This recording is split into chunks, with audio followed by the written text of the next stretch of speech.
Bonjour à tous et bienvenue sur la chaîne de Blinker. Savez-vous quelles sont les caractéristiques à prendre en compte lors du choix de vos gants de protection? Il existe de nombreux types de gants sur le marché et il est important de savoir s'ils résistent aux coupures, aux déchirures et aux perforations et s'ils sont adaptés à votre travail.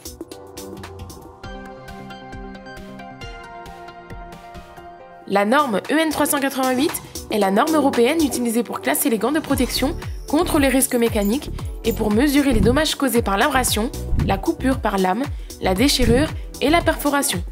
Ces risques sont mesurés sur une échelle qui dépend du niveau de risque auquel le gant est exposé.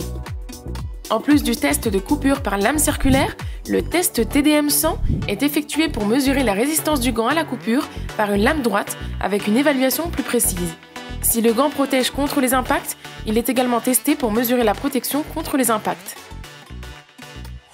Toutes les informations dont vous avez besoin se trouvent sur le gant lui-même. Voici un exemple. Tout d'abord, vérifiez que le gant comporte le symbole CE qui garantit sa conformité aux normes de sécurité européennes. Le symbole du marteau sur une enclume signifie qu'il s'agit d'un gant adapté au travail mécanique.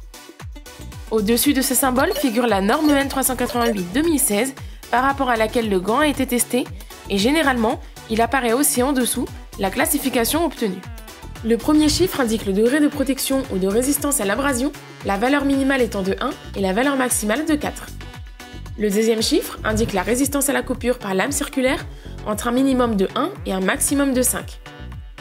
Le troisième chiffre indique la résistance à la déchirure avec une valeur minimale de 1 et une maximale de 4. Enfin, le quatrième chiffre indique le degré de protection contre la perforation avec une valeur minimale de 1 et une maximale de 4.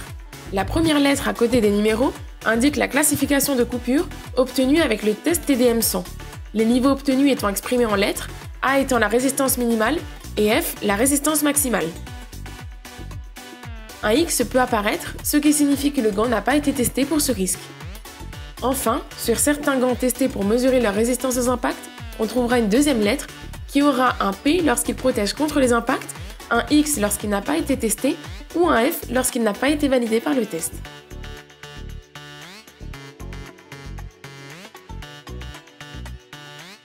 Vous disposez désormais de toutes les informations nécessaires pour choisir des gants adaptés à votre travail et afin de bénéficier d'une parfaite protection.